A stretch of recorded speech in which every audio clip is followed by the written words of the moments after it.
এই মেয়েটা নারী হতেই বার ছিল, ওদের ভাষায় তার রূপেতে ধার ছিল।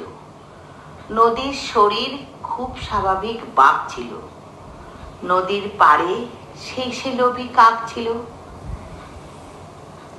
এই মেয়েটা মাংস ছিল জানতো না, জানলে কি আর মায়ের কথা মানতো না। এই মেয়েটার মানুষ হবার পণ ছিল, সেই বিকেলে সে রাস্তা নির্জন ছিল। এই মেয়েটার এত সাহস না বলে ওই মেয়েটা উঁচিয়ে মাথার পথ চলে।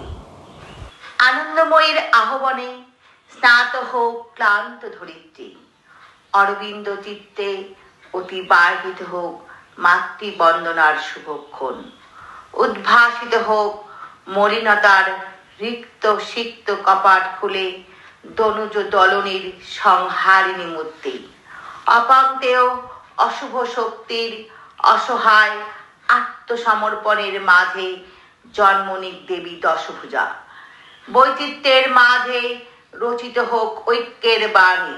নমস্কার, আজকে আমরা এই ভিডিওটা আনতে বাধ্য হলাম। আমাদের সামাজিক যা পরিস্থিতি চলছে, সারা দুনিয়াতে মেয়েদের কোনো জায়গা নেই, মেয়েদের কোনো সম্মান নেই।